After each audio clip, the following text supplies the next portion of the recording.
Good afternoon and welcome to the second session of the 53rd FINEX Annual Conference. The theme of this session is Inclusive Capitalism. May I now call back our MC for today, Attorney Jesusa Loreto Arellano. Good afternoon, everyone, and welcome to the second session of the 53rd Annual Conference of FINEX with the theme Inclusive Disruption, Achieving a Sustainable Future in the New Frontier. As you are aware, we will be rolling out a series of webinars from today until Friday of this week to discuss topics which will be relevant as we move forward from this pandemic and define a new frontier for all of us. We are done with session 1 this morning, and we are off to a great start.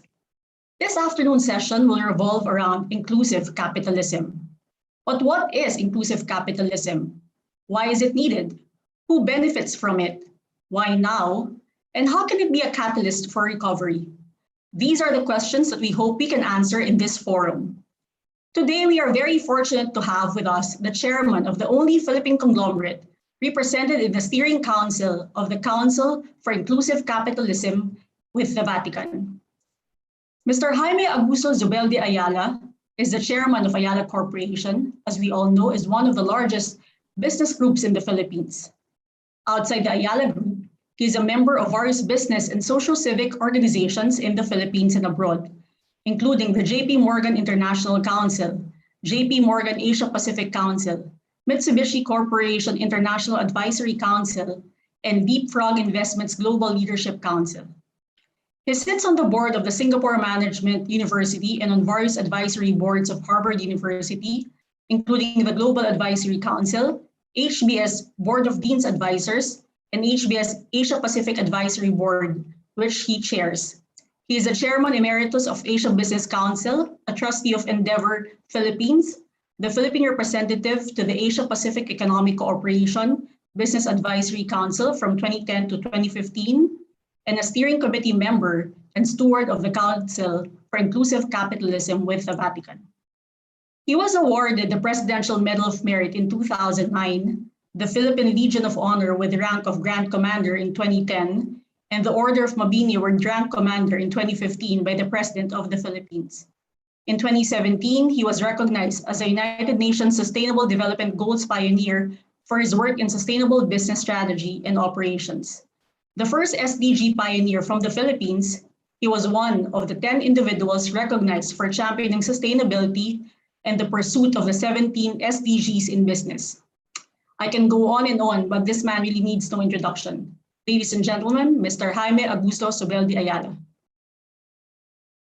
Attorney Francis Lim, President of FINEX, Mr. Michael Vinluan, Executive Director of FINEX, my co-panelists, Michael Gerard D. Enriquez, President and Chief Investment Officer, Sun Life Investment Management and Trust Corporation, my good friend, Francis G. Estrada, Chairman, Institute of Corporate Directors, Angelito Villanueva, Executive Vice President at RCBC, Mr. Michael Guarin, partner at RG Manabat and Company, friends and colleagues in the business community, a very pleasant afternoon to all of you. Thank you to all of you for this invitation to join you in your annual conference. FINEX continues to be among the most dynamic business associations in the country, and under the leadership of my good friend Francis Lim, I have no doubt that it'll continue to be so. I, and together with the entire Ayala Group, are steadfast supporters of your commitment to professional excellence, social involvement, and advocating for meaningful causes with a significant national impact. I'm delighted that this year's FINEX annual conference focuses on the principles that will accelerate our recovery from the pandemic, as well as ensure that this recovery is as broad-based as possible. I refer to your conference themes of inclusivity, cooperation, future readiness, and sustainability. These are excellent themes, and I hope that this week-long conference will yield valuable insights as we all strive to institutionalize these principles in all our organizations. It is an honor for me to share some thoughts on the growing movement around inclusive capitalism. I believe that inclusive capitalism has tremendous potential to generate value for enterprises while making a significant and meaningful impact in the lives of people. I have no doubt that it will continue to redefine the social contract between institutions and societies as we move towards a post-COVID world. Already, we're seeing the following. First, that Philippine business has started to take bold steps towards shared prosperity. Second, that there's a rapidly accelerating global movement around inclusive capitalism. And thirdly, that institutions that have traditionally focused on maximizing shareholder value and short-term profit are now looking at the longer-term principles of profit with purpose, or even purpose-based profit. I'll expound on these 3 points later and provide some examples. Personally, I've long been a firm believer in the virtues of the capitalist system across nations, including those previously against the system. Capitalism has lifted hundreds of millions out of poverty and has improved the quality of life of billions more. Free market competition has driven down prices and increased the quality and access to products and services. The capitalist system has also fueled waves of entrepreneurship, created new industries and game-changing innovations that in turn foster the creation of jobs, income, and wealth. The economist Joseph Schumpeter described the underlying force of the capitalist system as the gale of creative destruction, where technology, innovation, and entrepreneurship result in a larger, more efficient, and more modern economy. The phrase creative destruction by itself already implies that there are winners and losers in these waves of change and progress. Despite capitalism's proven history of success, it has also led to growing inequalities. And we're seeing those inequalities even more starkly amidst this COVID-19 crisis. For instance, millions who have recently or marginally been lifted out of poverty have been pushed back into it, with business slowdown and shutdowns resulting in job cuts. Basic services such as water, electricity, healthcare, education, dignified housing, and internet connectivity are further out of reach for many now, unaffordable for the large segment of the population. Just to further illustrate, August data from the Philippine Statistics Authority showed that the unemployment rate rose to 8.1% from 6.9% in July, which may be due to the strict quarantines we had imposed to curb the spread of the Delta variant. There was an improvement, however, in the number of persons in our labor force. In August, our labor force participation rate stood at 63.6%, an improvement, thankfully, from 59.8% last July, but still lower than the 65% we had in June. Perhaps most discouraging in the recent report are the sectors that experienced the largest drops in employment between July and August. The PSA reported that 238,000 jobs were lost in the education sector, while 83,000 were lost in human health and social work activities, sectors that are most crucial at this time and in our efforts to bounce back quickly from COVID-19. Meanwhile, NEDA reports that 10% of companies were reported to have temporarily closed and 0.4% were reported to have permanently shut down. Total household wage and income losses also amounted to over 1 trillion pesos in 2020, an average loss of 23,800 pesos per worker. And certainly, there continues to be immense human costs to the pandemic, with around 40,000 Filipinos officially reported to have died from the disease and with cases numbering more than 2.5 million. We all have to find ways to compensate for these wide disparities. I believe that all of us who thrive on the successes of capitalism need to have a sense of responsibility and empathy to counteract the forces of inequity that the system also creates. This brings me to my first point on why I believe inclusive capitalism is an idea whose time has finally come.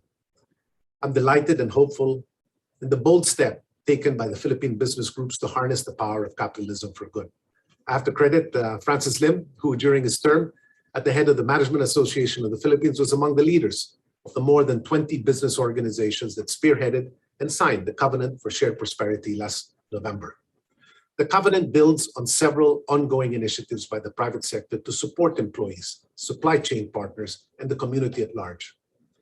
A study by MAP, the Institute of Corporate Directors, and the Makati Business Club, conducted among the signatory associations of the Covenant for Shared Prosperity last April and May, found that 99% of the surveyed companies provided some form of support to regular employees, 71% of contract employees, and 65% of agency employees.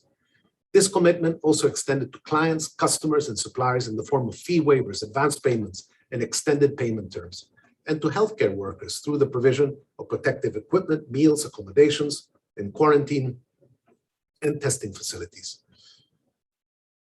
For its part, the Ayala Group of companies continues to top up on its COVID-19 contributions to the business ecosystem and to the community and country at large, I like to believe. At the end of last year, our contributions totaled 13.1 billion pesos. That number has grown to 18.7 billion in COVID support-related initiatives as of the end of August 2021. The Philippine business community also provided meaningful help for economically vulnerable groups and communities through Project Ugnayan. If I recall, 270 institutions came together and provided critical food and financial aid and other forms of assistance to 2.8 million families, or 14.1 million individuals in some of the most vulnerable places in Metro Manila and the nearby provinces. I cannot thank our friends and peers in the private sector enough for coming together on such short notice and in such a significant way at a time of great need by our country and fellow Filipinos. That is shared prosperity in action. That is inclusive capitalism in action. The partnership model demonstrated by the private sector through Project Ugnayan and the continuing work with Task Force T3 and on the national vaccination program were seen by international observers as quite unique to the Philippines. In fact, several international observers noted that this model of cooperation among peers and traditional competitors, as well as between the private sector and government, is a best practice that the Philippines can perhaps share with the global community. This brings me to my second point as to why I remain hopeful of the continued growth of inclusive capitalism. Our own efforts here in the Philippines are strongly aligned with the global movements for a more enlightened capitalist system, underpinned by the principles of shared value and sustainability. As an example, since the launch of the United Nations Sustainable Development Goals back in 2015, several global organizations, including many here in the Philippines, have made a conscious commitment to align its strategies and business outcomes in support of the 17 goals.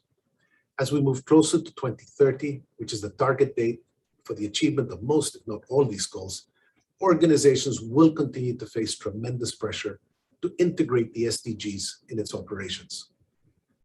At Ayala, we developed a sustainability blueprint in 2019 under the leadership of our then CFO, TG Limcauco, that outlines our firm commitment to contribute to SDGs and measure and report our contributions. In developing this framework, we engaged and challenged each of the business units to commit to measurable targets to the SDGs that were related to their business. We find this harmonious integration of an SDG target with a specific business outcome was a powerful way to concretize inclusive capitalism. We envision the sustainability blueprint to be our tangible promise to our stakeholders that through our businesses, we will help improve access and inclusivity, increase productivity and competitiveness, and promote responsible growth and innovation. To make the framework real, as you can see from the blueprint, Ayala Corporation and BPI committed to directly contribute to SDG 8, decent work and economic growth. For Ayala Corp, alongside our goals to be among the country's preferred employers, we also commit to strongly support our entrepreneurs, which we currently do through the Ayala Enterprise Circle. BPI, meanwhile, committed to expand access to financial services to our large underbanked population in vulnerable market segments. Both these pledges are central to the overarching strategies of the whole entire Ayala Group and BPI.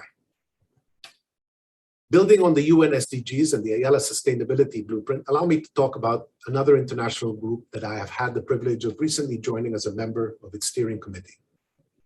I refer here to the Council on Inclusive Capitalism with the Vatican.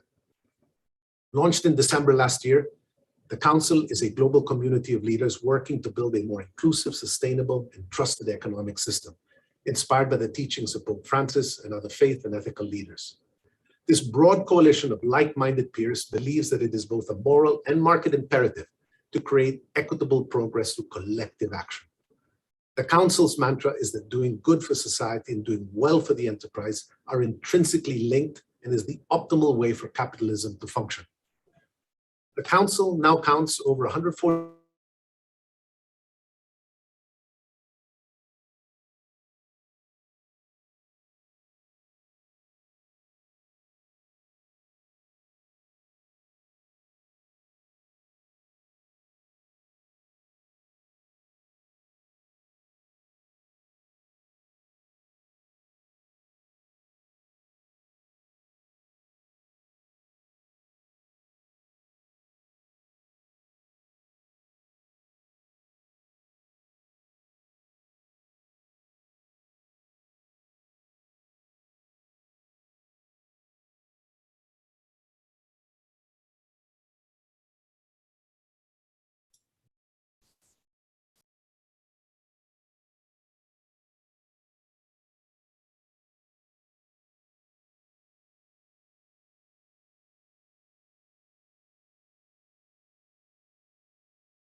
Good afternoon, everyone. We're just having some technical difficulties, but we'll get back Jaza shortly.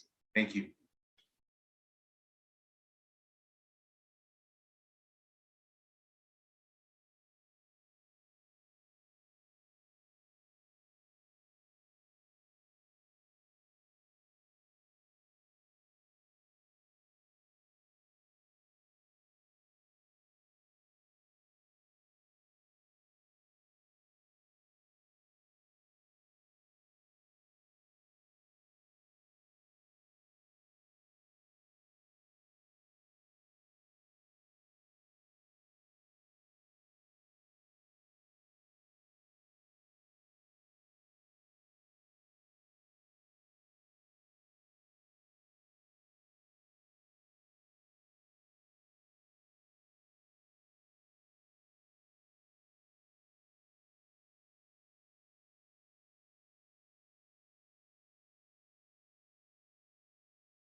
Hi.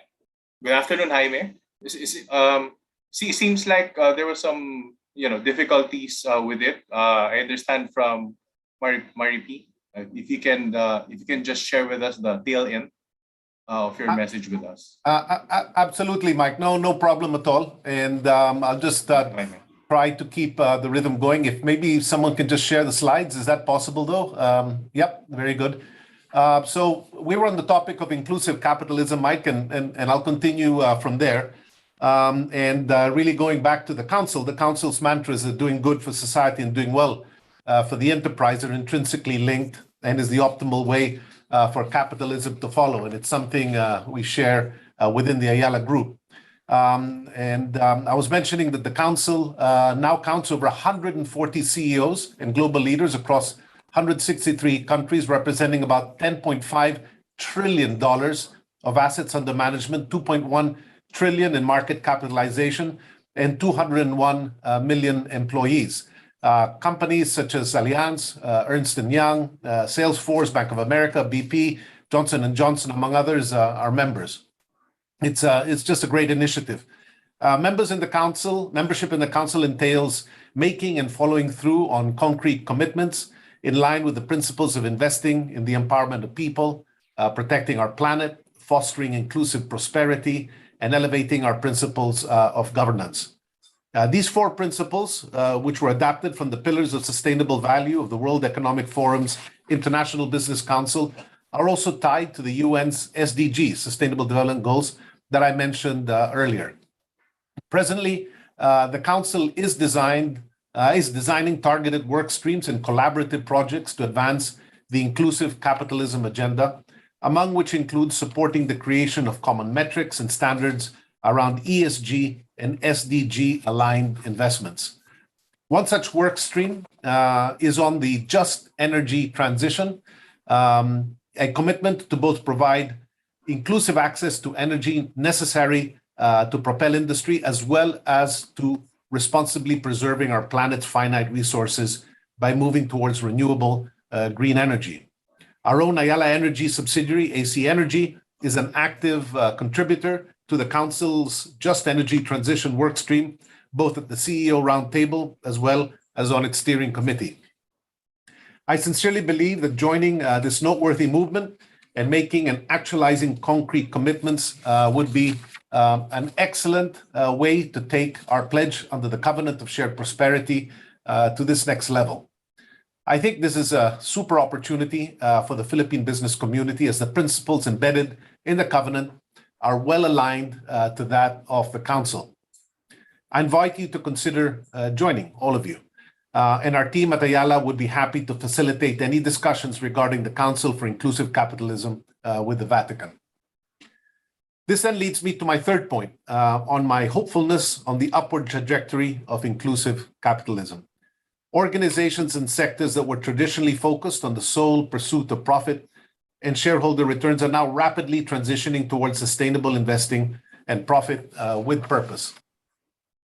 There is now tangible evidence that sustainable investments have emerged as a valuable new asset class.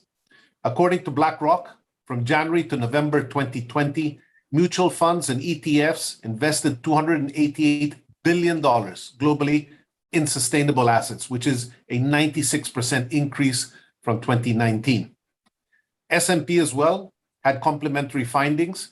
From March 5th, 2020, the month that the WHO officially declared COVID-19 a pandemic, to March 5 this year, 19 out of 26 ESG-linked ETFs and mutual funds outperformed the S&P 500. These investments rose between 27% and 55% over the 1 year period. Furthermore, a new breed of investment firms is emerging, and whose reason for being is precisely to accelerate inclusive capitalism. As an example, I happen to be an advisor in a firm called Leapfrog Investments, which engages in private equity investments in high growth and purpose-driven businesses in emerging markets.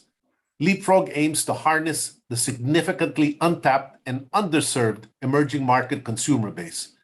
This market share of global consumption is projected to increase by 32%, from 32% to 47% by 2025, accompanied by a spending power of $30 trillion US dollars. This is quite intriguing. What is quite intriguing and exciting about the firm's investment philosophy is the discipline within which it sources and taps opportunities. They go beyond philanthropy and partner with firms that can provide positive unit economics and efficient use of capital while meaningfully impacting underserved segments in the financial services and healthcare spaces. As of 2020, Leapfrog's portfolio companies have grown their revenues by 26% on average over a 10-year period. All this while providing financial and healthcare services to 5% of the world's low-income population and supporting over 130,000 jobs and livelihoods in 35 countries.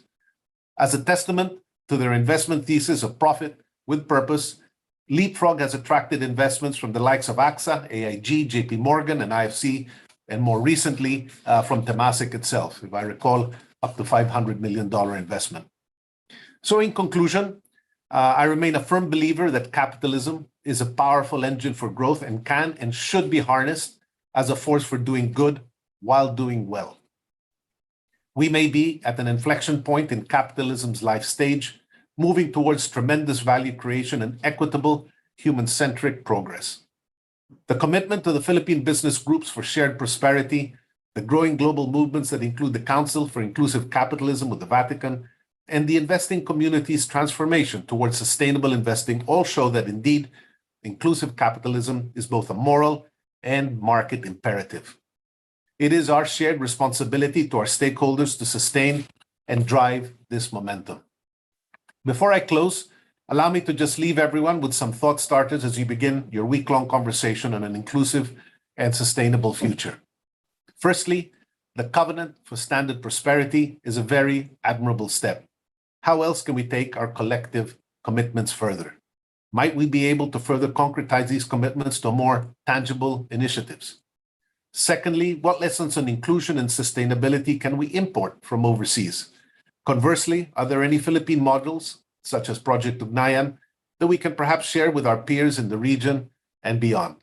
And lastly, how else can our companies and institutions, such as FINEX, be part of this global movement towards an enlightened and progressive capitalist model?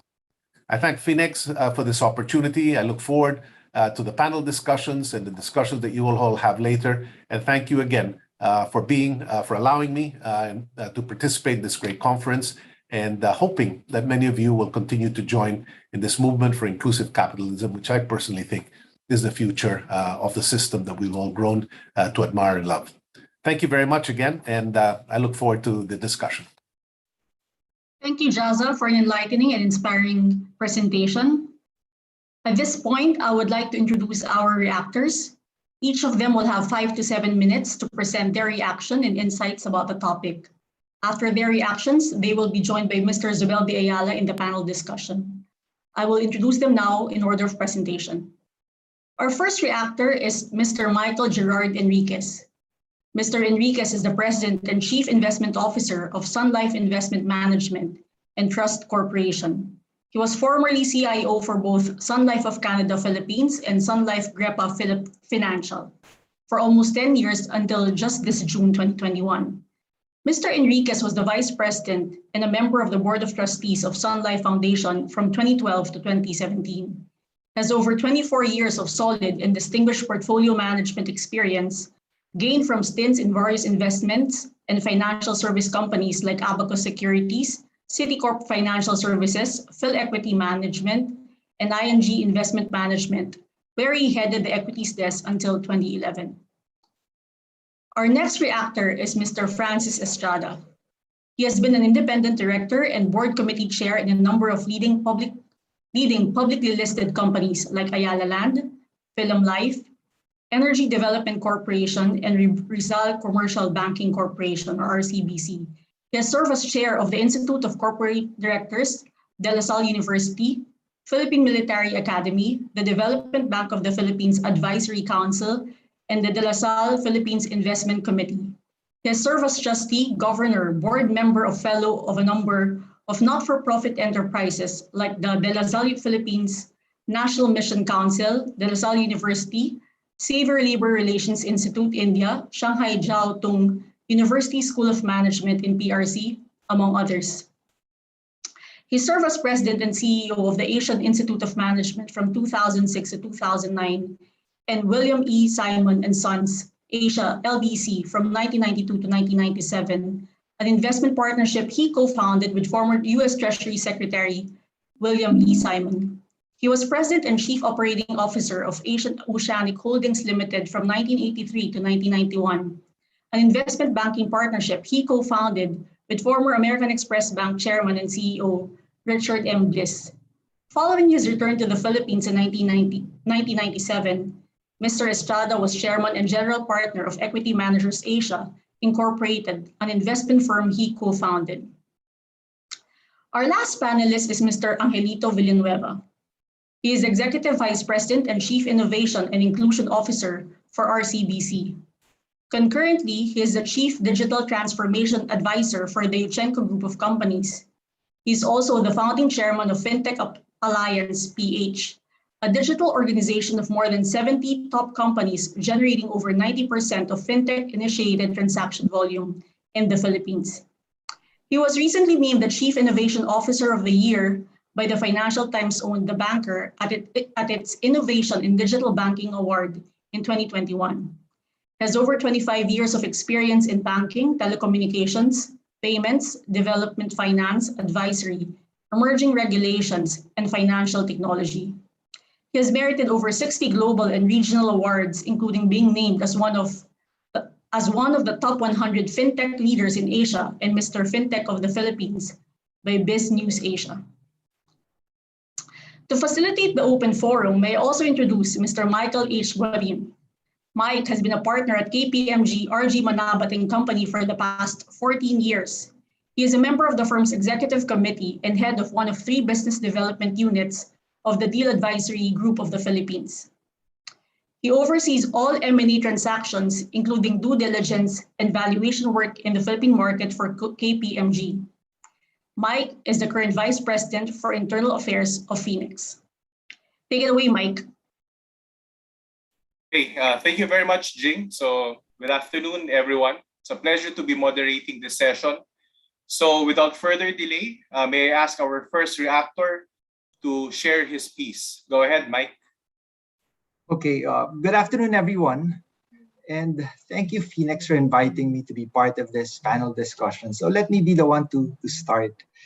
Definitely, inclusive capitalism has become a very relevant topic amidst the challenges brought about by the changing environment and the current pandemic we are all experiencing. More and more companies are definitely starting to recognize this. And being an investment professional, I've been seeing more local companies accepting the importance of integrating inclusive capitalism and sustainability in their conduct of business. And I'm pleased to hear that the Ayala Group has already been a trailblazer in this front. More than the creation of shareholder value, I've definitely seen more companies refocus their capital to invest in providing better working benefits for employees and improving products and services for their clients.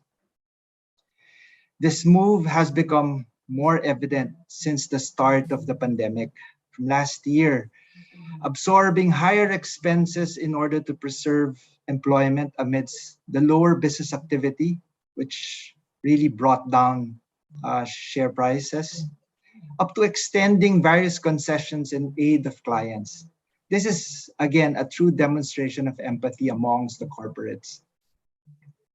And I also agree that investors such as Sun Life, us, being a signatory to the UN Principles of Responsible Investing, or the UNPRI, have definitely taken notice of these initiatives of corporations.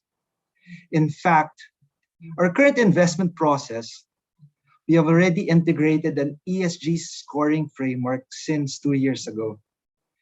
With this, it is also very interesting to note that we have already started to see some incremental evidence of better portfolio performance attributable to investing in such companies that generate higher ESG scores relative to others.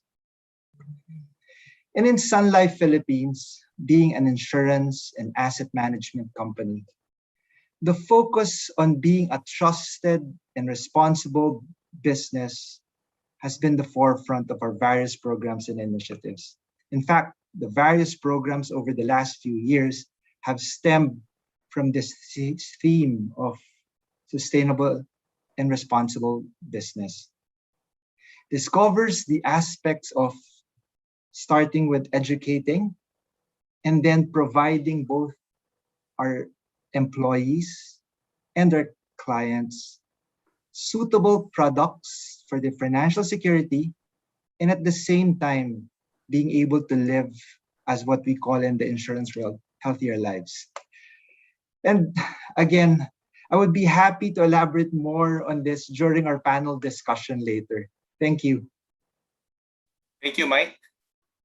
That's an excellent reaction. Thank you very much. So let's move on to the next reaction. Francis, go ahead, please. Sorry. Good afternoon to our esteemed speaker, Jaime Thobel de Ayala, who, with his permission, I will address as Jaza.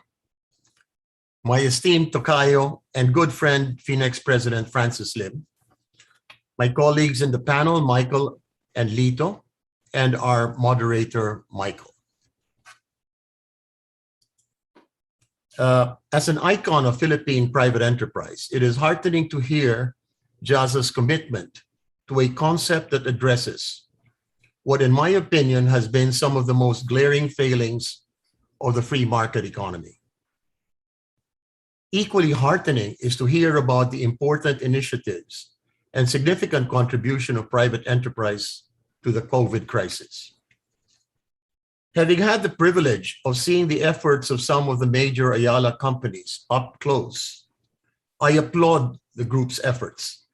The group appears to have progressed greatly from a system of compartmentalized CSR to one where ESG is embedded in the business plans and strategies of the enterprise.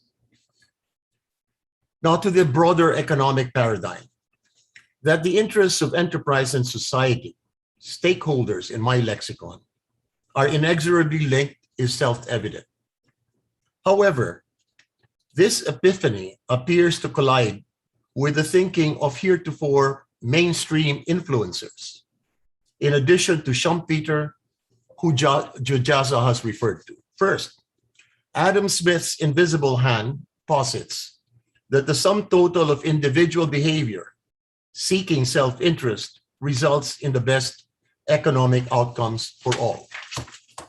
Second, economist Nobel laureate Friedrich Hayek, who defined free enterprise as spontaneous order. As alluded to by Jaza, the empirical evidence shows that accompanying the undeniably dramatic aggregate economic growth, we have witnessed equally dramatic human, social, and environmental costs, rooted in a grossly inequitable distribution of the fruits of development.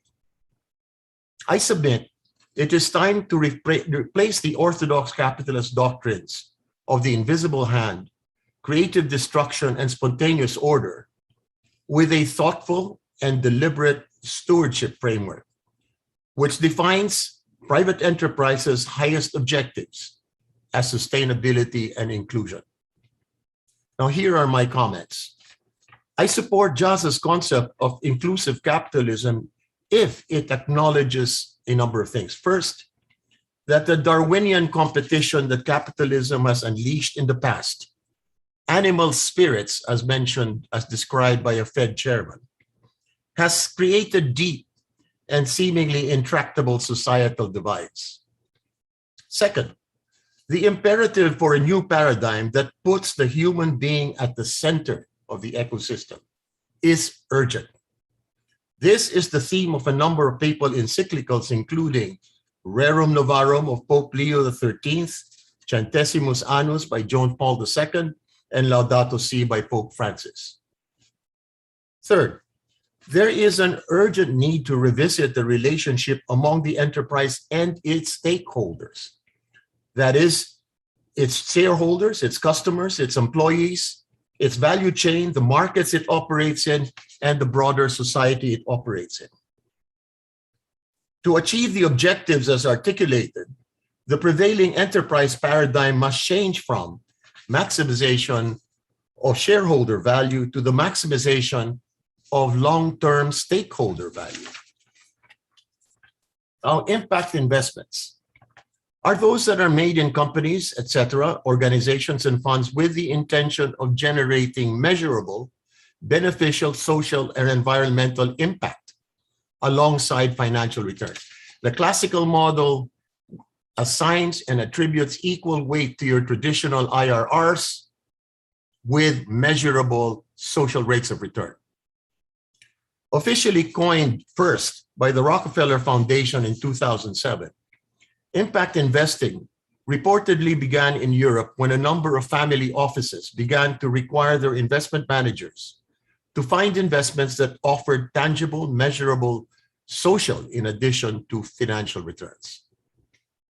The sector has grown to an estimated $715 billion as of 2020 per the Global Impact Investing Network, with key players including the world's largest buy-side players, the Norwegian Sovereign Wealth Fund, the Japanese Post Office, the Kuwait Investment Authority, Temasek, CalPERS, and their brother pension funds, BlackRock, etc. Sadly, this has not taken off in our country. Laudable and significant as the efforts of the private sector, locally and internationally, have been, in the context of the scale of the problem, I surmise and I submit that it has been too little and too slow in coming. I believe the private sector, led by our largest business conglomerates and banks, must step up more aggressively and lead the challenge of economic and social transformation. For context, and forgive my numbers, my dated numbers, but this is research I had done at the start of the pandemic in 2019, admittedly pre-COVID. The combined after-tax income of our top 10 conglomerates totaled at that time 537.9 billion pesos. The PSEI constituent companies had an after-tax income of 608.6 billion pesos. And the top 10 US Philippine banks, 109.3 billion pesos. The combined net worth of the top 10 conglomerates stood at 4.1 trillion pesos. The banks, 1.6 trillion, and the PSEI constituent index companies, 5.1 trillion pesos. The concept is not charity, but simply judicious and disciplined and sensible investing. The last part of my remarks, I really had addressed the challenge that JASA poses to the rest of all of us. And these are questions. Shouldn't the private sector take leadership of the economic transformation process by making and by leading from the front, by much larger commitment to impact investing? Secondly, do you agree that the company's largest business group should assign or align CAPEX programs more meaningfully to the long-term growth and sustainability of the country? Do you believe that because of their financial strength, management and talent pool, access to capital and credit, the largest business groups have a responsibility to share this with less privileged enterprises? Third, shouldn't rigorously evaluated, originated, and managed impact investments be a key aspect of the strategic planning and capital budgeting programs of the largest business groups? And finally, shouldn't they consider inviting the less large but similarly committed enterprises to piggyback on them in some of their largest impact projects? I believe JASA had mentioned a program within the Ayala Group that does precisely that. Thank you very much. Thank you, Francis. Very insightful indeed. We hope to unbox a lot of those items you just mentioned in our panel discussion. And then for our last reaction, may I call on Lito? Go ahead, please, Lito.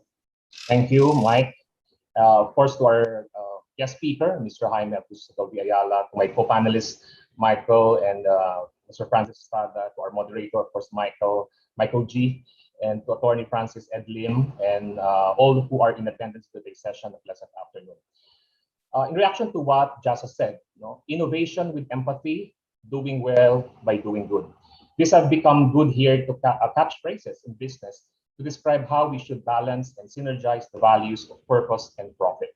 But the challenge has always been on how to actualize it. If we still ask ourselves the question why, then it simply means we have yet to fully embrace this concept. For inclusive capitalism to work, we need to make it work for everyone: the business, the employees, the people we serve, and the communities and environment we serve in. To genuinely help in uplifting the socioeconomic conditions of our country, we should allow our industries and institutions to become instruments of positive social transformation. We are all in unison with our esteemed guest speaker, Jaza, who emphasized that inclusivity, profit with purpose, and shared prosperity are moral and market imperatives. We recognize that there is still a lot of work to be done, and that is why RCBC, for example, from the top leadership and across the organization, has remained steadfast and faithful in advocating the SDGs in the various aspects of our business and in formulating our business decisions.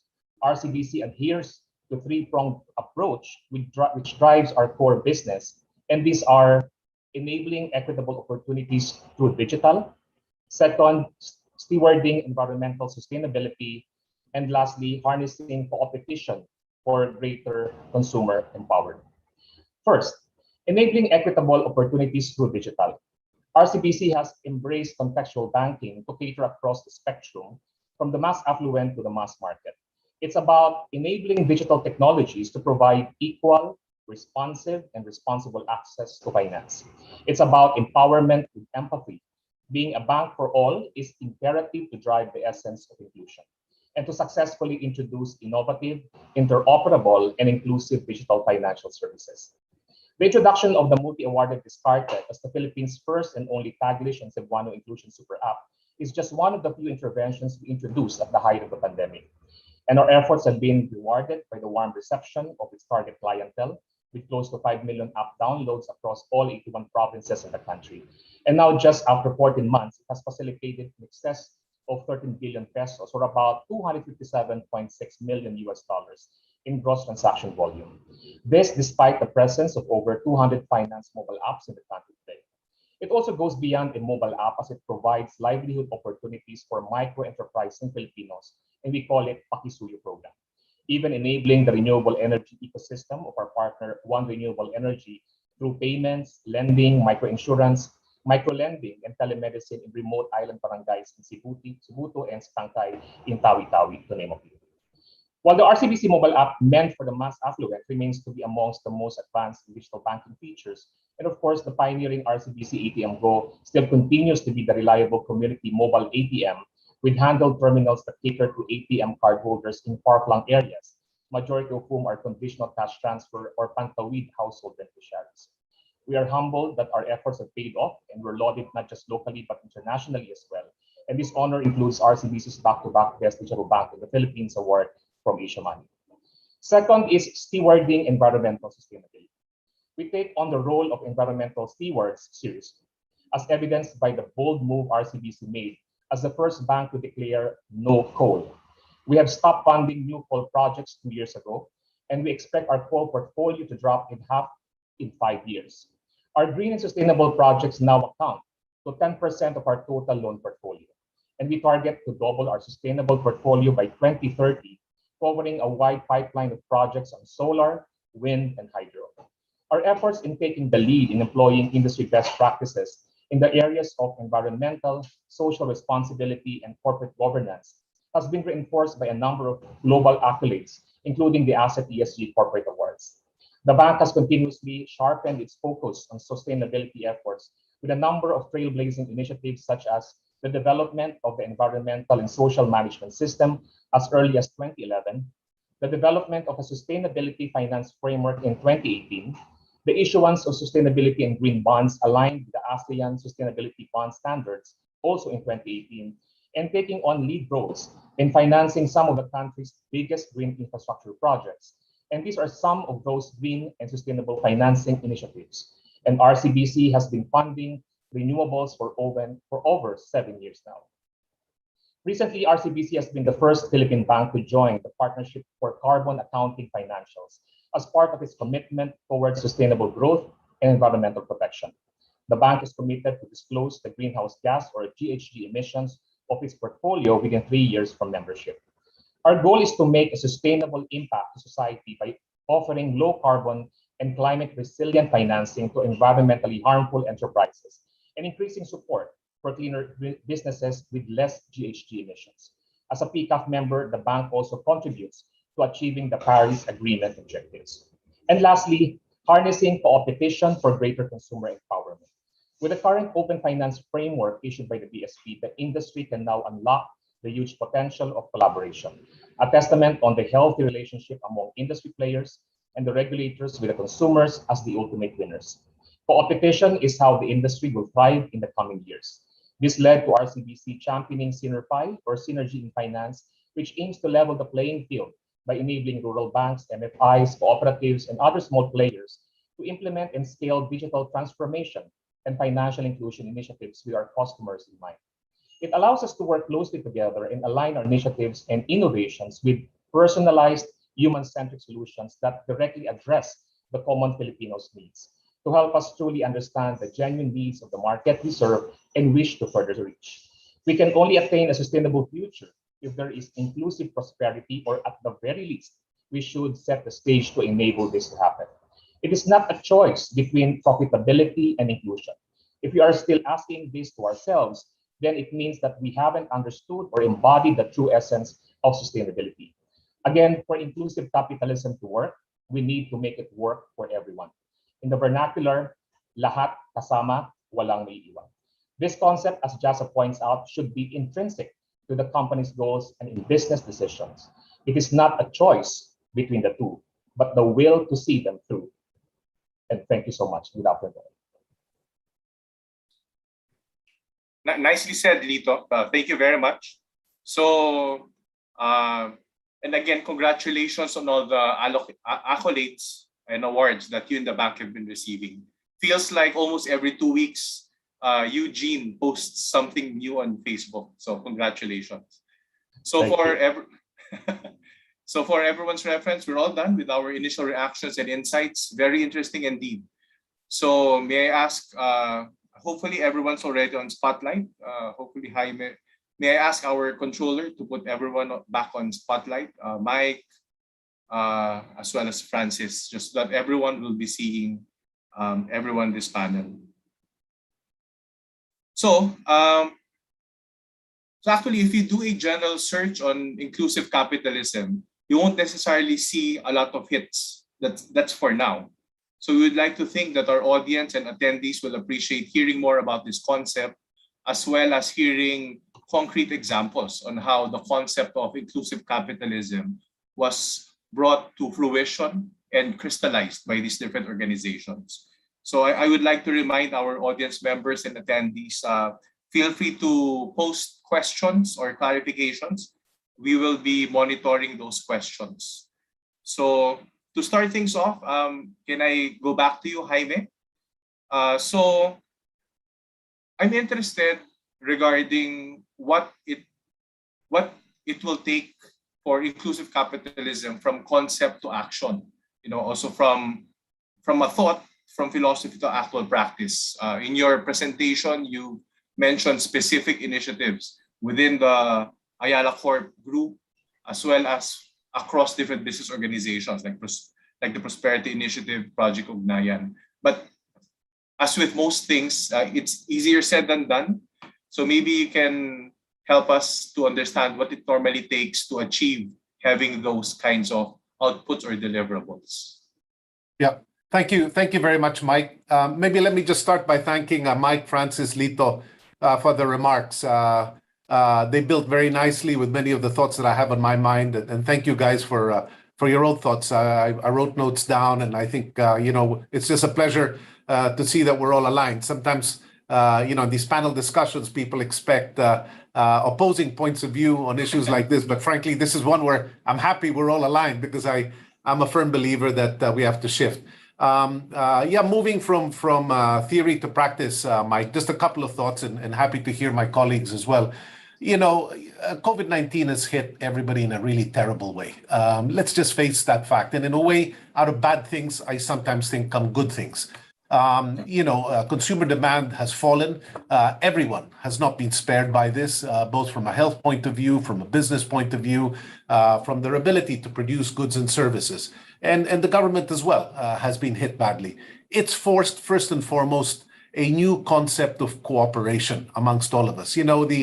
The beauty of the capitalist system, as it has grown over the years, the good side of it, is that it is an ecosystem that thrives on all of us coming together. So a larger institution, say like the Ayala Group, only succeeds because the smaller entities that are suppliers, that are tenants, that are part and parcel of our ecosystem also do well. We are all interlinked. The capitalist system creates innovation and breakthroughs because of the dynamism and the interaction of many entities, people, organizations. So the first big idea is that for all of us to come out of this well, a whole new level of understanding that we can't row this boat alone, but must row it as a community really has to hit. There's so many examples. You know, when I look at these research institutions on producing vaccinations, I was fascinated to see many of these pharmaceutical companies beginning to combine forces, share research, share production facilities, work with government to shorten regulatory periods to get a product out. This is a new world that I hope we don't let go of. It is a new mindset. And all of us who went to academic training in the business world, you know, competition was a mantra. We, whether we're individuals, institutions, or countries, we all earned our chops by competing aggressively and learning to carve out a space for ourselves. And that has, in many ways, stood things in good stead. You know, products improved, attention to the consumer improved. But here we are in a period of time where our whole ecosystem is down, and the word cooperation, I think, must become more and more a parcel of a part of our lexicon rather than pure competition. We all have to hold hands and rebuild together. I think, you know, Francis, Lito, Mike, they made reference to whole new products and services and a new sense of responsibility to the community around us. Issues of the environment, issues of inclusivity. I think Lito was making mention of many products that RCBC has now that include many others. Francis and Mike also had eloquent words along that line. If we want our system to survive, if we want our country to move forward, there has to be a renewed sense of commitment to addressing the pain points that we face, rather than standing back and saying, you know what, I'll just row the boat myself. So, and a final thought, Mike, on your opening this up, how do you make it a reality? I think if you have a business idea that you want to develop businesses that are I guess, a positive force to addressing the 15 SDG goals of the United Nations. The United Nations did us a great favor. Certainly in the Ayala Group, it's been great, because by formulating the 5 pain points that we face as a world, and saying, how can my business, and we don't have to address all of them, but how can my business contribute to making each of those 15 sustainable development goals something that we are affecting in a positive way, we start to create an ecosystem that starts to be a positive force in the economy, rather than, as Francis said, you know, a negative one if it's just purely the pursuit of profit. The key is to how to balance the two things, and that's a challenge. But if leadership in any of our institutions feel that the 15 SDGs are worth striving, you will not only get a benefit to society, but actually chances are high that many of the employees that will join the company will feel good. I mean, in the end, you know, here I am at 62, and, you know, when I look back and I attend retirement occasions of people, you know, very seldom do they say, you know, I increased sales by 50% during my tenure with this company, or I, you know, added. No, they talk about the connections they had with people, about what the institution did for them, how the institution contributed to the lives of others, almost without fail. You will never get someone who'll say, you know, I doubled the market value of the company. In the end, the value that we all add has to have a link to a betterment of society. And that's a wonderful way as well to create a company where young people are motivated and where there is purpose at the end of it. Anyway, I'm going on too long, Mike.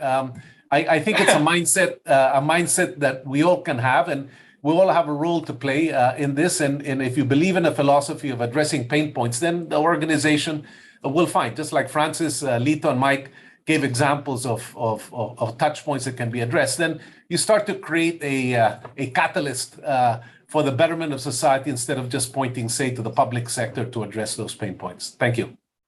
Thank you, Jaime.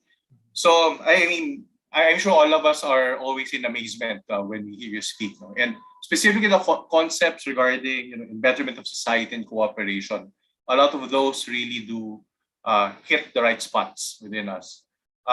maybe going over to you, Mike, you mentioned that at least in terms of the way that you choose your investments, not just within Sun Life, but also within the ecosystem where Sun Life operates in. And as the president and chief investment officer, maybe you can further expand on what you mentioned earlier. Okay, sure, Mike.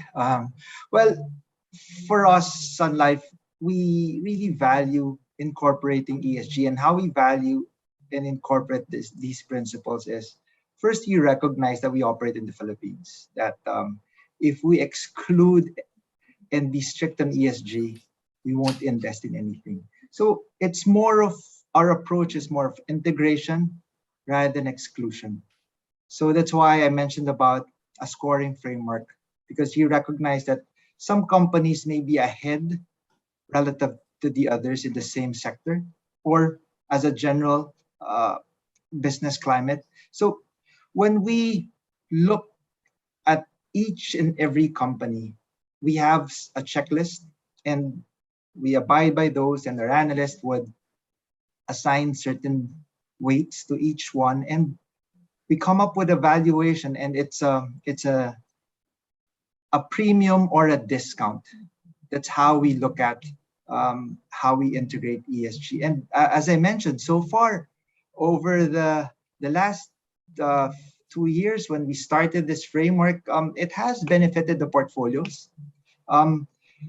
Even more so emphasized on the fixed income side, where we see better tightening of credit spreads over companies that are engaged in businesses that are following ESG. And of course, ESG stems across the environment, the social, inclusivity, diversity, and of course, the most important thing as shareholders would be corporate governance.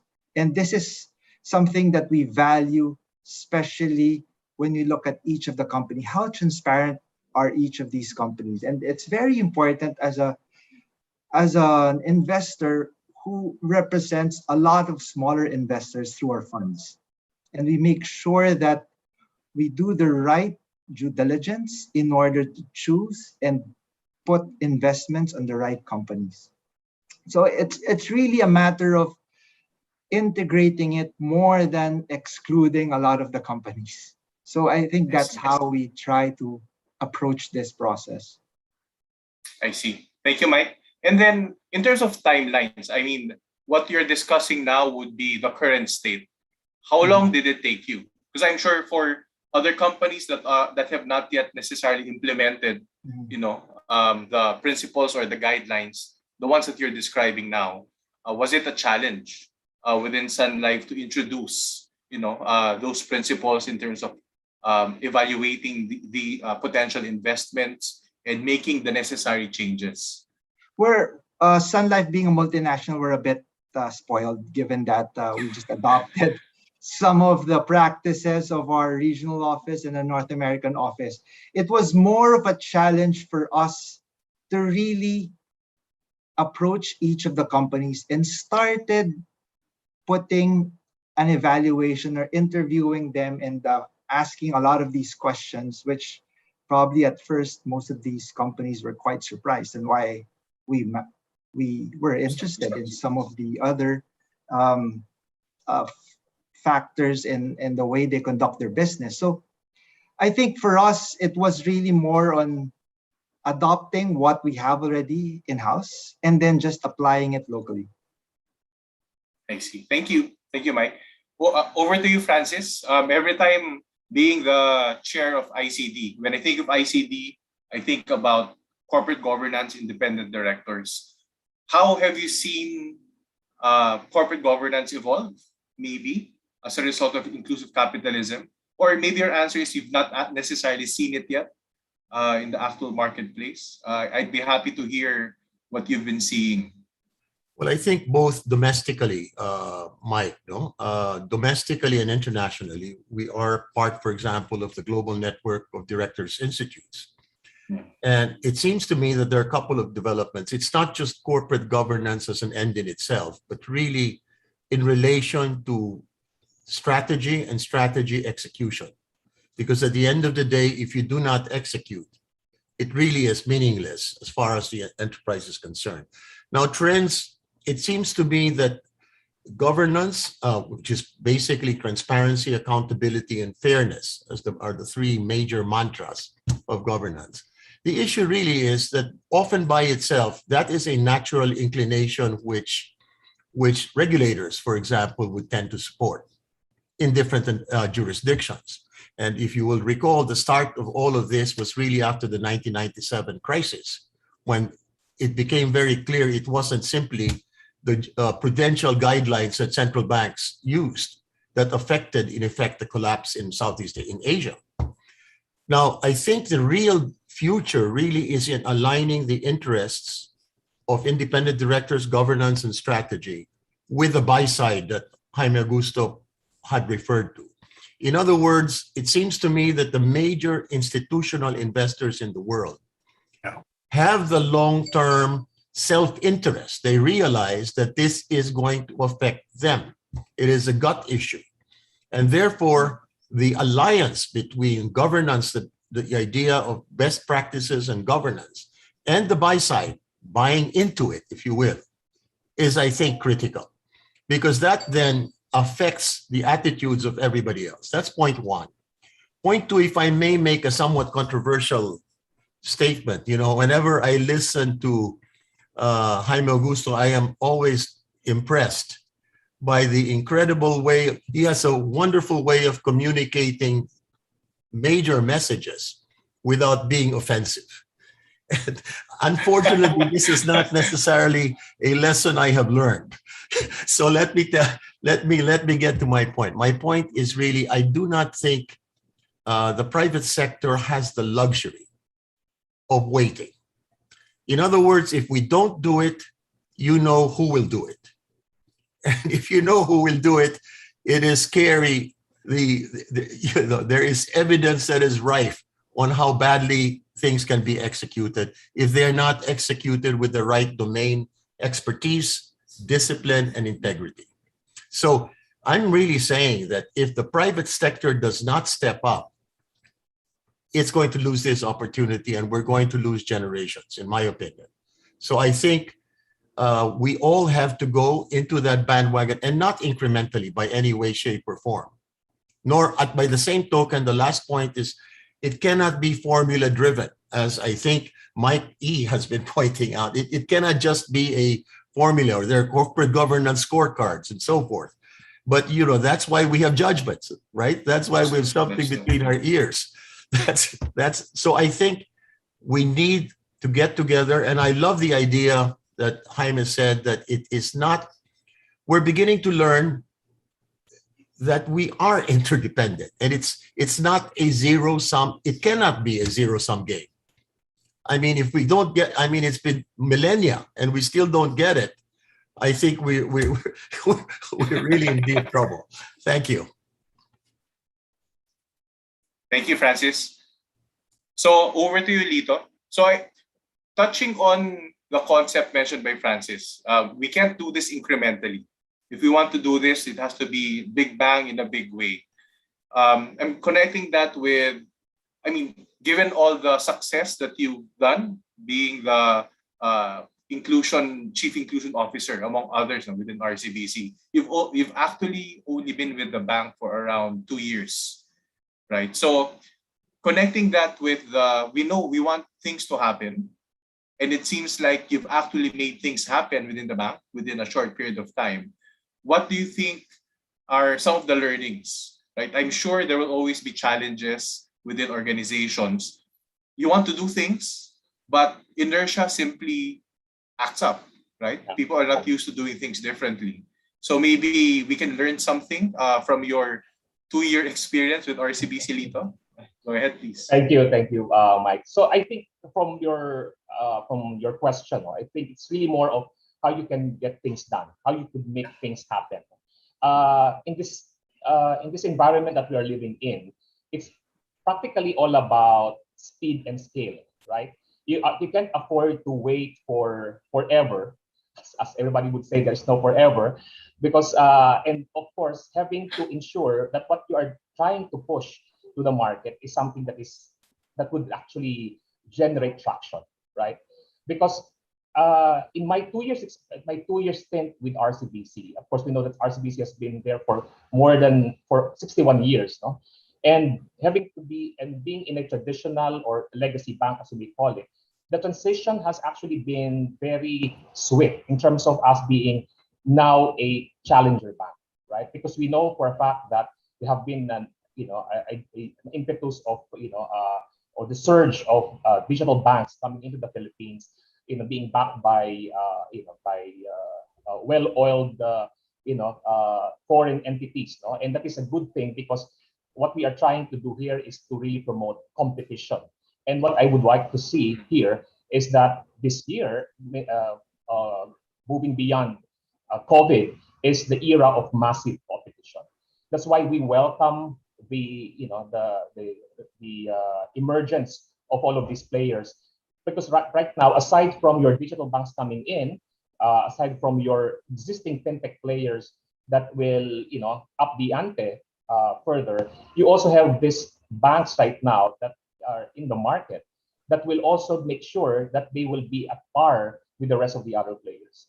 So to the point of Francis, of course, and as well as the point of Mike, and of course, I'm a big fan of Jaza whenever it comes to sustainability, subject. No, I think something that would be of value for RCBC is really ensuring that we can really provide all of these initiatives, at the quickest possible time. And as what I presented earlier, it is a matter of how you would actualize the concept of inclusive capitalism. Because for some, the phrase inclusive capitalism would be in a way, highfalutin, or sometimes people would Google it for them to understand what that phrase would mean, right? But what the sad state here, though, is that we've been talking about inclusive capitalism. It seems to me as just a concept, but it's really more on how you could actualize that concept into reality, into concrete examples, into actual execution or implementation on ground, right? And another sad state here is that why is it that it seems to me that the discussion is only limited amongst conglomerates or big companies? Because at the end of the day, inclusive capitalism involves everyone in the ecosystem. That's why it's, the operative word is inclusive, right?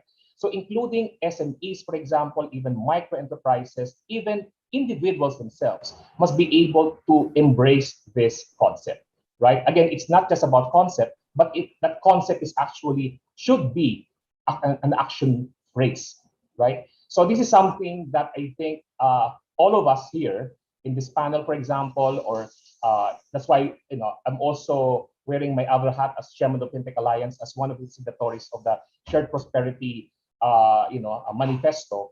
The reason why we signed that one is because we believe that we should be catalysts for change. That's why we should practically enable, empower, and engage and convince everyone to take part in this particular journey. Because again, at the end of the day, as a developing market like Philippines, we need sessions like this for us to influence more people to come with us through this journey. Thank you. Thank you, Lito. So at this point, maybe I'll just do away with one question from one of our participants, Iñaki Manipula. So his question is in relation to what's a good metric that will be able to capture the value contributed to the SDGs? Because as you know, we're used to pure financial, right? Pure financial metrics. So maybe, is this something that you'd like to answer, Lito? What specific metric, maybe that's non-financial, obviously, that a board or the senior management team should be using or can use? Well, one example of a non-financial metric is the number of unbanked or underserved or poor and vulnerable individuals in the country that will now be part or that are now part of the formal financial system, right? It's really more on, actually, I just saw one question here from our audience, on how we could encourage more Filipinos to be part of the formal financial system and how we can, further simplify and provide a frictionless journey for them to be onboarded into the formal financial system. So that's why, I also emphasize the need for, for digital as a tool by which we will now be able to attain that, objectives of inclusive capitalism. So I think that's why you have a lot of non-financial metrics that you could actually include in the entire proposition. Because again, you're right. We are so concerned about pure, profit for pure financials. But as what Jasa said, it's about profit. It's purpose with profit, right? So, and that's something that we would want to really take to heart. All right. Maybe Mike, if I can respond to your question as well, following and building on what Lito said. You bring up a great point, Lito, that all of us are trained, at FINEX in particular, to follow the requirements of the SEC and the information that we have to give the individuals who allocate capital to us and expect a fair return for it. No, and that's been fair enough over the years. But a new set of metrics are appearing. There's no massive standardization yet, and just like financial accounting has a range of different standards depending on the country you work with, I think the same is happening with the ESG type standardization. There are a number of global companies that are trying to set global standards, but like accounting, it may differ from country to country, but there'll be independent auditors who will check on those. What's fascinating to see, Lito, and maybe this is a very interesting component for FINEX to think about, is number one, come to terms with the 2 or 3 new standards that are being set that will now be expected of all of us in our financial statements, that will complement, I guess, the existing accounting ones, and put them into the FINEX lexicon as well, because all of us, particularly public companies, will be expected to conform to these new standards that move beyond the financial side, and we will have to be measured under some new terms that highlight many of these United Nations Sustainable Development Goals, but will also conform to the new standards that the BlackRocks of this world or whatever else will need to count on. In Ayala, we're trying to expand, I guess, the nature of the information that we give out to take these into account, so we're not penalized in many ways. And you may be practicing them, but if you don't put them down like you do your financial metrics, there are going to be a whole range of investors in the world who will say, I cannot invest in that public company because they don't conform to these new standards. So maybe one interesting topic for Mike is to move the mandate to FINEX over time to take into account these new standards that are now being expected. It is going to be a fact, and already we're seeing it move at lightning speed. The word ESG suddenly hit me one day some time back, when I was being told that Ayala, had been given a certain mark, which I considered low in ESG. And I said, who gave us this mark? And he said, well, this is a number of foreign investors have stated you and put you on a list. And at that point, I realized these new standards were moving so quickly, and we were being judged by them when we ourselves had not even begun to materialize and put them, I guess, into how we reported ourselves. So, it's fascinating to see that change taking place. And I think it'll force, in many ways, we all get driven by metrics, right? And to a certain extent, we have our own visions of how things should be done, but we also conform to rules and regulations. These regulations will incorporate ESG metrics more and more. I just think that there is no global standard yet, but it will happen. And then we will have to have auditing of those standards. And so the role of the financial officer, the individuals who really take care of the metrics that need to be reported, will expand, and the CFO's role will expand. And while the responsibility won't rely completely on the CFO, I think institutions like FINEX will also have to adjust to this new world where our institutions are going to be measured by an expanding set of metrics that go beyond just the financial ones. Thank you. Thank you, Jaime. And I confirm, no, definitely one of the cornerstones within FINEX is to be kept up to date as possible. And if it includes having to understand new standards and then make sure that it's implemented properly and as wide as possible, then definitely it should be included within FINEX. Go ahead, Francis. I understand you have No, comments. as we all know, our own SEC has, much like other SEC securities regulators elsewhere, have begun requiring all publicly listed companies, as you know, to submit, in addition to their audited traditional annual reports, a sustainability report. Yeah, there you And go. there are, as a matter of fact, two global, how do you call this, standards that are in fact being followed, GRI, et cetera, and the whole logic, and I think it's important that we all appreciate that logic, is that the thinking is that traditional financial reporting is really, it provides us a very good snapshot into the past. But at the time when you have so much disruption and change, it is not necessarily a good predictive model for the future. On the other hand, the metrics that are used for sustainability are believed to would enhance that judgment.